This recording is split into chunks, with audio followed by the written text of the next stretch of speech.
اللہ آپ مجھے سرائے. اور پھر اس کے بعد شب برات کی بھی بڑی فضیلت ہے.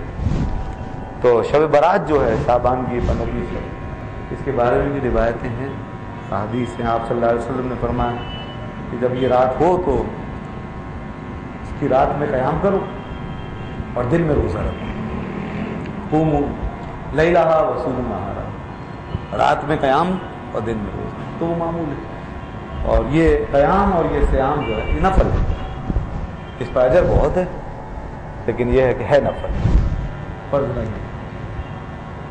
فرض تو فرض ہی ہوتا ہے ظاہر سی بات، اور اس کے چھوڑنے پر عذاب ہے، لیکن نفل کے چھوڑنے پہ عذاب نہیں ہے. البتہ محرومی بہت ہے. بعض نفل ایسے ہوتے ہیں کہ جس کو چھوڑنے میں بڑی محرومی ہے. یہ راتیں ایسے مواقع ہوتے ہیں کہ اس میں پتہ نہیں کتنے برس کی دولت ہاتھ آ سکتی ہے. ساری زندگی کی کمائی ایک رات میں آپ کو میسر آ سکتی ہے، اس سے بھی کہیں زیادہ. تو اس لیے اس رات کی قدر کریں. حدیث میں آتا ہے کہ جب یہ رات ہوتی ہے تو ان اللہ ینزل لغروب الشمس الی السماء الدنیا، اللہ تعالیٰ سورج غروب ہوتے ہی آسمان دنیا پر تجلی فرماتا ہے اور نزول رحمت فرماتا ہے، اپنی رحمت کے ساتھ نازل ہو جاتا ہے. یعنی نازل ہونے کا مطلب کیا ہے؟ اپنی رحمت جو ہے وہ نیچے اتار دیتا ہے اور توجہ، اپنی مخصوص توجہ آسمانی دنیا پر قائم فرماتا ہے، اور وہاں سے پھر بندوں کو اپنی رحمت کے قریب کر لیتا ہے. اور پھر وہاں سے وہ آواز دیتا ہے، اس کی رحمت پکارتی ہے. کیا پکارتی ہے کوئی الا مستغفر فاغفر لہ، کوئی مغفرت طلب کرنے والا ہے جو مجھ سے مغفرت مانگے تو میں اسے بخش دوں. اور الا مسترزق، کوئی رزق چاہنے والا ہے فارزقہ تو میں اسے رزق دوں.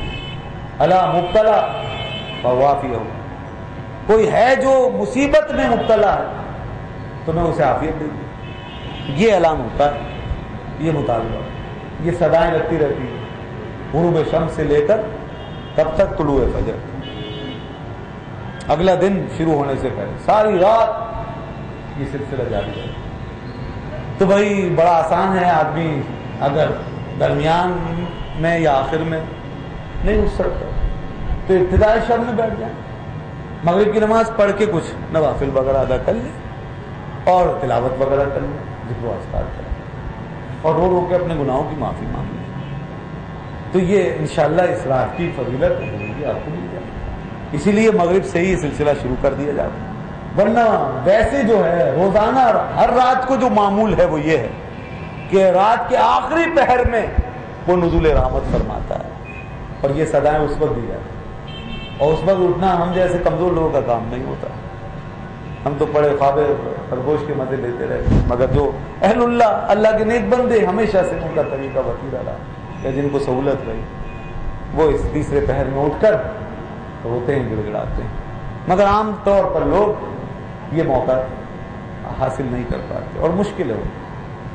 تو اس نے، اس کریم نے عام لوگوں کو بھی اپنی رحمت کی آغوش میں سمیٹنے کے لیے ہم جیسے گناہگاروں کو، خطاکاروں، کمزوروں، غافل لوگوں کو اپنی رحمت میں سمیٹنے کے لیے اس نے موقع دیا کہ چلو آخر شب میں تمہاری ہمت نہیں ہوتی اور تم نہیں آ سکتے میرے پاس، میں تو پہنچتا ہوں، روزانہ آتا ہوں اپنی رحمت کے ساتھ، آخر شب میں آتا ہوں مگر تم سوتے رہتے ہو. تو آخر شب میں آتا ہوں مگر تم نہیں آ پاتے، تو میرے کرم کے سلسلے میں اپنے اور وسیع کرتا ہوں. اس کریم نے اور وسیع کی، اپنی رحمت کی چھاؤں کو اور وسعت دی، اور بڑھایا اور پھیلایا، اور اس کے بعد شب برات جیسی ایک مقدس رات بنائی اور فرمایا میرے بندو چلو جو آخر شب میں مجھ تک نہیں پہنچ سکے تو وہ ابتدائی شب میں مجھ تک پہنچ جائیں. اس رات میں ابتدائی شب سے تمہارے نزدیک ہو جاتا ہوں، میری رحمتیں تمہارا احاطہ کر رہی ہیں، آسمان دنیا پر میں قریب ہو گیا ہوں. تو یہ ابتدائی شب سے تمہیں موقع دیتا ہوں، یہ تو تمہارے بس میں ہے، اس میں تو تم آرام سے پہنچ سکتے ہو. تو کوئی مغرب کی نماز پڑھ کے ہی اگر کوئی نوافل ادا کر لے اور رو دھو لے اور اس کے حضور میں توبہ استغفار کر لے تو انشاءاللہ امید ہے، بڑی امید ہے کہ اس رات کی برکتوں سے مانا اور آپ کے دل کی دنیا پلٹ سکتی ہے, آپ کی اصلاح ہو سکتی ہے, آپ کو بے پناہ اجر و ثواب مل سکتا ہے. رسول پاک صلی اللہ علیہ وسلم نے فرمایا, اے عائشہ تمہیں معلوم ہے کہ اس رات میں اللہ تعالیٰ کتنے بندوں کو بخشتا ہے؟ ان اللہ تعالی یغفر, کتنے لوگوں کو بخش دیتا ہے, اکثر من شعر غنم بنی کلب, فرمایا کہ بنی کلب کے ریوڑ جو کہ بہت زیادہ ہوتے تھے, بکریاں, بھیڑ بکریاں, ان بھیڑ بکریوں کے جسموں پر جو بال ہیں ان بالوں سے بھی زیادہ اللہ تعالیٰ ایک رات میں بخش دیتا ہے. ایک بکری کے جسم کے بال کوئی گن نہیں سکتا. بنی کلب کی کتنی بکریاں ہوں گی, کتنے بال, اس سے زیادہ آج کی اس رات میں اللہ تعالیٰ اپنے بندوں کو مغفرت لے اکثر من شعر غنم بنی کلب. تو دوستو یہ ہے اللہ کی رحمتوں کی رات, برکتوں. اسی لیے ہمارے صوفیاء نے, بزرگوں نے اس رات کو لیلۃ البرکہ, لیلۃ المغفرہ, لیلۃ النجات, لیلۃ النور اور نہ جانے کیا کیا نام دیے. لیلۃ الحیات, زندگی والی رات, اس میں زندگی ہے, مغفرت ہے, نور ہے, بخشش ہے, نہ جانے کیا کیا ہے. تو اس لیے اس رات کی قدر کیجیے اور اس رات میں آپ جو کچھ حاصل کر سکتے ہیں کریے, اور یقین کے ساتھ, صدق اور یقین کے ساتھ اللہ کے حضور میں اس طرح حاضر ہوئیے کہ آپ کا دل اس کے خوف سے لرز رہا ہو اور آپ پر اس کی محبت, اس کا خوف اور اس سے امید, یہ سب چیزیں کیفیت بن کے آپ کے اوپر چھائے گی. اللہ فرماتا ہے, قل یا عبادی الذین اسرفوا علی انفسہم لا تقنطوا من رحمت اللہ. اے حبیب آپ فرما دیں ان بندوں سے جو اپنی جانوں پہ ظلم کر بیٹھے, زیادتی ہو گئی, غلطی ہو گئی, تو ان سے آپ فرمائیں کہ اللہ کی رحمت سے مایوس نہ ہو. عام دنوں میں کسی گھڑی کسی شب مایوس ہونے کی اجازت نہیں ہے. تو یہ تو ویسے ہی عطا اور بخشش کی رات ہے. اس رات میں بدرجہ اولا ہمیں پر امید ہو جانا چاہیے. اور ہاں, قبرستان بھی جائیں, سنت ہے, مستحب ہے, افضل ہے, ثواب ہے. قبرستان جائیں, رات میں جائیں, رات میں موقع نہ ملے دن میں چلے جائیں. لیکن آپ صلی اللہ علیہ وسلم رات میں تشریف لے گئے تھے, رات میں بقیع کے قبرستان. اسی لیے آج کثیر تعداد میں لوگ راتوں میں قبرستان جاتے ہیں. تو بہرحال یہ بعض لوگ یہ سمجھتے ہیں کہ جانا فرض ہے, واجب ہے, ضروری ہے, نہیں گئے تو پتہ نہیں کیا ہو. تو ایسا بھی نہیں ہے. تو اس لیے پر جانا چاہیے, جانا چاہیے, اجر ہے, ثواب ہے, آپ صلی اللہ علیہ وسلم کی سنت. ٹھیک. تو قبرستان جائے, قبرستان میں جا کر کے وہاں قبروں کی رعایت, ادب, احترام, اس کا خیال رکھیں. پیروں کے نیچے مت روندیں, قبر والوں کو اذیت مت دیں, وہاں آگ واگ نہ جلائیں, قبروں کے اوپر بیٹھ کے پھول پتیاں لے جائیں, بے شک ڈالیں. اب پتہ نہیں کیا کیا لوگ قبروں کے اوپر آگ, موم بتیاں, اگر بتیاں اوپر لگاتے ہیں. اوپر نہ لگائیں, سائڈ میں لگا دیں, کہیں الگ لگا دیں, سائڈ میں لگا دیں جہاں قبر نہ ہو, ایسی جگہ. کوئی ضروری نہیں ہے, کوئی ضروری. اگر نہیں ملی جگہ کوئی بات نہیں کہ آپ جا کر وہاں لگانی ہے 10-20 اگر بتیاں, چاہے کسی کی قبر پہ لگے, نہیں. ہاں پھول پتیاں ڈال دیں, آپ عطریات لے جائیں. خوشبو, اگربتی کا مقصد خوشبو ہے تو عطر لے جائیں, عطر چھڑک دیں. اور اسی طرح وہ جو ہے جو پانی وانی ہوتا ہے کہ گلاب وغیرہ وہ چھڑک دیں. تو یہ بھی ہو سکتا ہے. اب لوگ قبرستانوں میں جاتے ہیں, پٹاخے پھلجڑیاں لے جاتے ہیں. یہاں تو کرتے ہی کرتے ہیں, زندوں کو تنگ کر ہی رکھا ہے, مردوں کو بھی نہیں چھوڑتے. وہاں جا کے مردوں کو بھی اذیت دیتے ہیں. وہ باپ دادے بھی ہمارے لعنت ہی بھیجیں گے ہمارے اوپر, یہ کہاں سے آ گئی اولاد, نہ خلف اولاد. تو ظاہر ہے کہ ان کو تکلیف ہی پہنچے گی ایسے کاموں سے, کوئی ثواب تھوڑی پہنچے گا.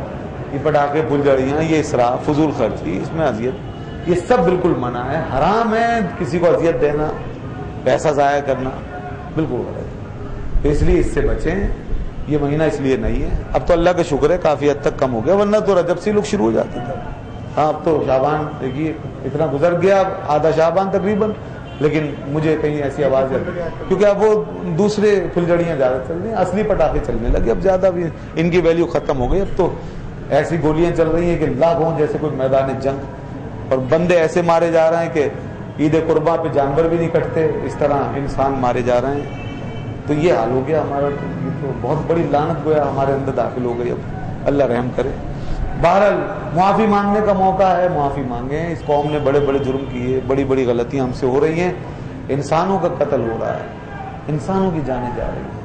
اس لیے ہمیں معافی مانگنی چاہیے کہ یہ سب کچھ کیا ہو رہا ہے. اللہ تعالیٰ ہمیں معاف فرمائے اور اس سے ہمیں باز فرمائے. جو بھی شرپسند ہیں ان کو اللہ تعالیٰ روکے، ان کی اصلاح فرما دے، اور اگر نہیں ہے اصلاح تو اللہ تعالیٰ انہیں غارت کر دے، تاکہ انسانی معاشرہ محفوظ ہو، لوگوں کی جانیں محفوظ ہوں.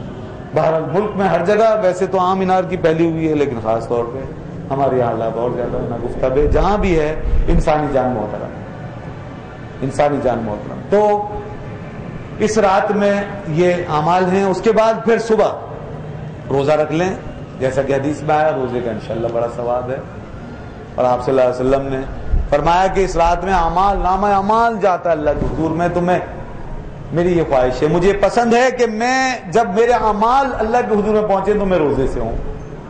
اس لیے نبی پاک صلی اللہ علیہ وسلم نے روزہ رکھا.